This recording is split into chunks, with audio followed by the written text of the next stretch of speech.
Promo Insiders, the ASI Media podcast that covers the issues that matter most to the promotional products industry. I'm Teresa Hegel, Executive Editor of Special Projects and Sustainability at ASI. And today I'm joined by Kate Nash, Director of Promotional Sales and Marketing at Raining Rose and a member of the Promo for the Planet Editorial Advisory Board. Thanks so much for joining us today. Thank you so much, Teresa. I'm so glad we get to talk today on such an interesting and widely discussed topic in our industry. Yeah. So without further ado, we're going to talk about today sustainability certifications, how to make sense of them, how to choose which might be right for your own company to pursue. There are so many different eco-labels and social compliance certifications out there. Some are well-known, some are less well-known, some are kind of specialized toward particular industries. And I really think it can be a challenge to sort through all of them. And obviously, we're not going to go through every single one, but I think we'll cover some of the more prominent ones out there and also kind of give people a framework of how they can evaluate sustainability certifications, whether it's one they want to pursue themselves or whether they're kind of looking at a supplier and what they're doing. So we can kind of give people a way to think about this and evaluate them. So just to start out, can you tell me a little bit about some of the main sustainability related certifications that are out there? What do they measure? And let's kind of focus in particular on ones that would be of importance to the promo industry. You bet. And I'll just start by saying, this is a really vast and broad subject. And I myself am definitely no expert. I can speak a little bit from the perspective of my own company's journey. But just to start at the top, I think, when we look at sustainable or environmental certifications, I think they kind of tend to trend into a couple main categories. And one is a level of certification that companies can look at achieving that really fit at a company or organization level. They really look to analyze the processes and procedures and missions of companies and how they align with corporate sustainable objectives. Another would be a level of certification that is really more product or good specific. It aligns really closely with the thing you're making or producing. And then potentially I could say a third is another level of certification that looks at, the carbon impact of your organization, the building impact of your organization and other. So I think if we look at it in those lens, I'll start by just mostly talking a little bit here about the company level certifications that you can achieve. Certainly there are many folks by now who know about B Corp. And B Corp measures 5 main areas of how your company operates, how the company is managed, also known as governance, worker and employee well-being, community impact, environmental impact, and how the company serves its customers, including how the company markets to its customers. Next would be EcoVadis. This focuses a lot more on environmental impact, goes more into energy consumption, biodiversity, pollution, but it really also does ask about your, approach to human rights practices, ethics, and procurement. So there's still a little bit of what B Corp measures mixed in there. And then a third at a company level that I think is fairly common is actually ISO 14001. So, and all ISO certifications, anybody who's familiar with those, it focuses heavily on definable processes around sustainability. So, which they call the environmental management system, that have targets, SOPs. It measures how well the company adheres to those processes. And that's one that we see coming up quite a bit. And there are many, many other standards. So, I'll mention the GRI Global Reporting Initiative. There's certifications that are important in the promo industry that are a little bit more product specific. I see the Forest Stewardship Council, FSC, which I know we can talk about in a little bit, for corrugate and cardboard, blue sign and apparel. There are lots and lots of others, but they really start aligning more to the specific category that manufacturer goes into. Yeah, and I know specifically with B Corp and EcoVadis, they have those different pillars and you kind of get a score that's up to, well, actually, I guess EcoVadis is up to 100. I guess B Corp can be higher than that, but you get a specific score based on that. So it's really looking at a bunch of different, areas. It's not necessarily saying you're perfect at everything, but maybe in labor and human rights, you're kind of up here. Maybe you need to do a little bit more work with carbon footprint or whatnot. But it is kind of this holistic sort of measure of what you're doing. Yeah. And I'll further caveat that for both B Corp and EcoVadis, they pre-weight the questions. So they split across a hundred different areas, and they have a total possible points in that area. And then you're right, how much you've achieved in that area. And it really does a good job as a company for us, at least to tee up, okay, what are our big improvement areas? Where do we feel like we have great opportunity to impact our impact, but also we can see that we have growth to achieve. And then for each, there's the expectation that your score is also based on the size of company you are. So if you've been B Corp certified once, the next time you go to get recertified, there's a higher bar of entry because B Corp is saying your responsibility is greater as a larger company. Yeah, yeah. So I know Raining Rose, you guys are certified as a B Corp. And I think there's other things that you have as Yeah. well. You're all over, not all over the map, but you have a lot of different certifications. But specifically, can you tell me a little bit about how you guys decided that B Corp was going to be, a good certification system for you and how it compared to like other programs? You bet. I love this question. And actually, I kind of like love hate my answer. I'm not totally sure. So this is something we've been doing since 2016. It predated my time Yeah. at the organization. But if I had to pull together, if I were our CEO, Chuck Hammond, if I had to speak for him in 2016 when we did this, I think it's because the main things that B Corp measures are a big part of the ethos for our company and our CEO and what he wanted to bring to our community in terms of his impact. So, there's other things that, like, I wouldn't say little things that we do, but we've long been a supporter of pollinators. We participate By the way, in, I have bees on my I see earrings today. it. I love it. And we knew as a manufacturer that we really wanted to focus our manufacturing in a natural organic space and a more considered clean beauty space. So I just feel like there's these things. We are a LEED certified building. We chose a location that was a brownfields development site.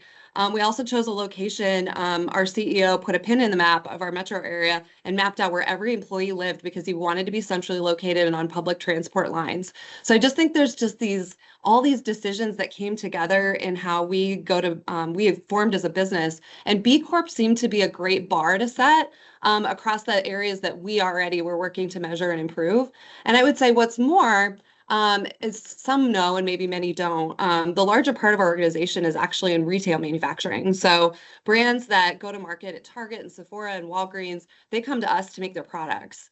And I believe that we likely chose B Corp also because it's had greater recognition in the retail space for a lot longer. Right. So I think that probably weighed into our decision making too. Yeah, yeah. Well, why, I mean, we kind of have talked about how there are so many different certifications, but I'm wondering, like, why are there so many certifications? And do you think that kind of as there's more standardization, will they kind of be winnowed down? Will there be like a few that kind of win out over the others? That is a really great question, and I'm not sure. I took some time to think about this one and balance kind of two sides of a coin here.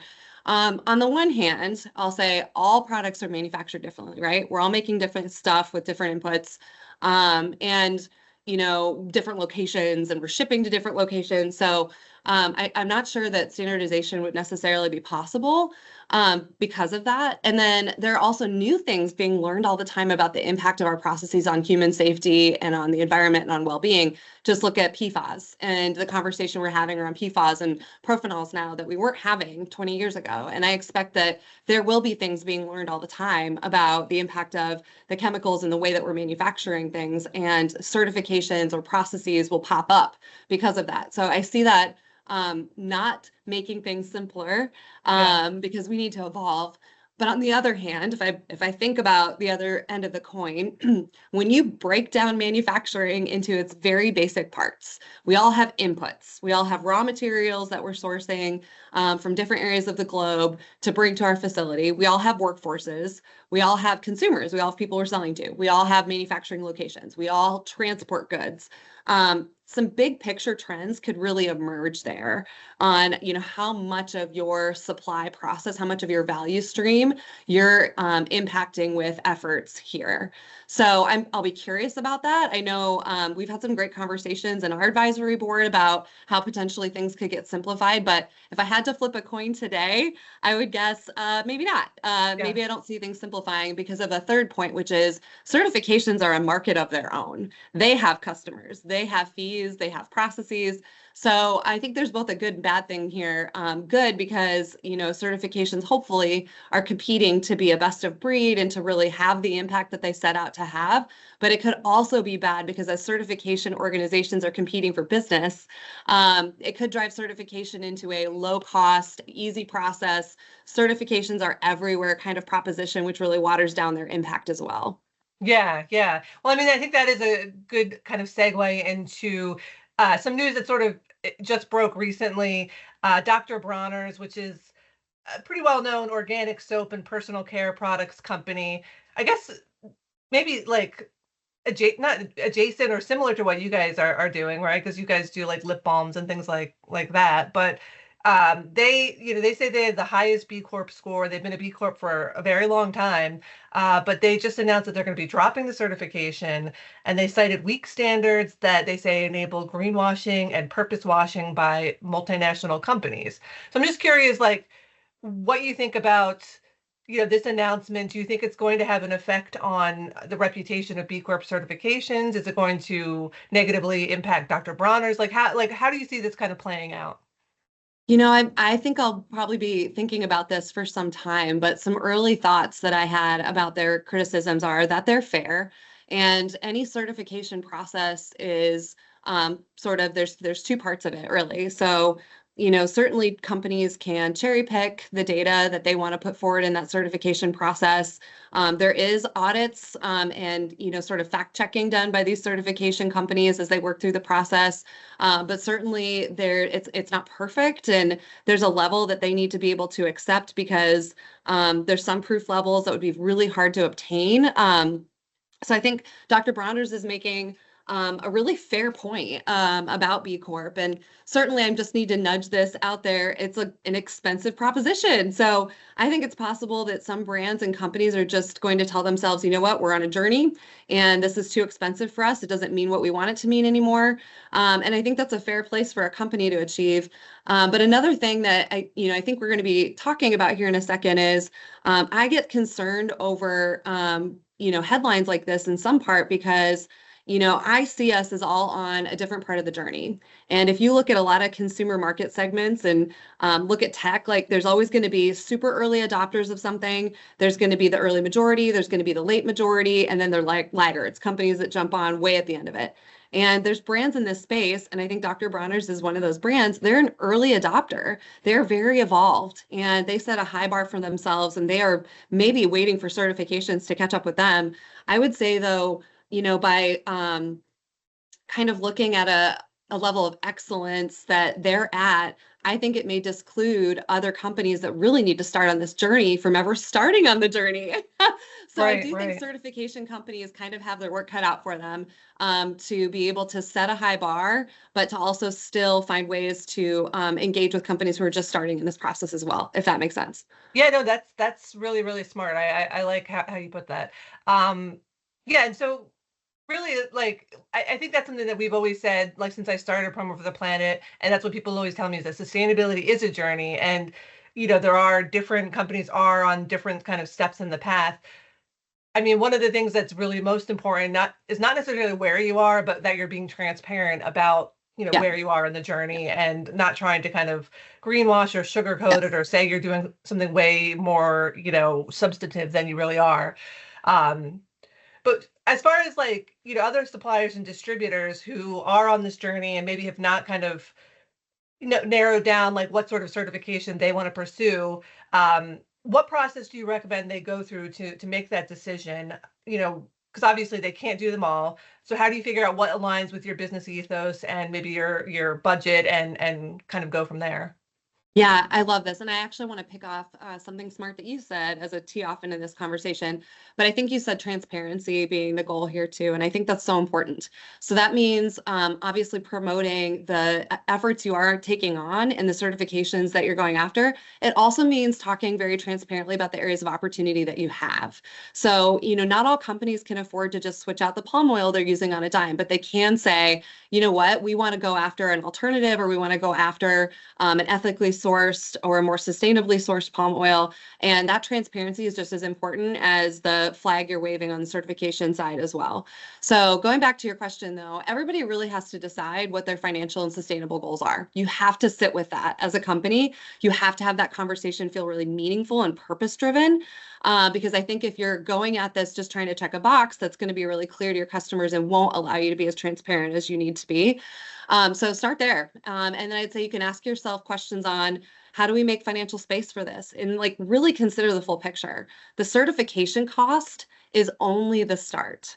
So when you look at the price tag you're looking at for a B Corp certification or other, you need to also look at, okay, there's real human time needed to go through these audits. And to date, we have not gone through the process of hiring a specific person in our company to help us walk through these certifications. It's very much a team effort. But because it's so time consuming, we have talked about having a full-time resource dedicated to things like this. So that's a hidden cost. That's something else that companies probably don't think about. And then the third area is, what does this mean for us in terms of our growth from here? So the idea of the certification is it helps you do a really thorough audit of the opportunities that you have as well. Are you prepared to make more changes, which have more financial consequences for you? So I think Yeah. going back all the way to that like mission purpose, where do we really want to be focused in our efforts, probably helps you really look at what's right for you from a certification standpoint and what you will really sink your teeth into. So certifications are totally costly. I talked through a couple of those. Also, when you get on that journey, most certifications get more expensive as you get bigger as a company as well. So it's an ongoing cost that will grow with time as well. So a couple places though to focus your conversations. Are you more focused on people and your impact on the workforce and on your supply chains workforce? Are you more focused on the environment, specifically in carbon reduction or in plastic reduction? I think asking yourself all these questions will help you make a choice.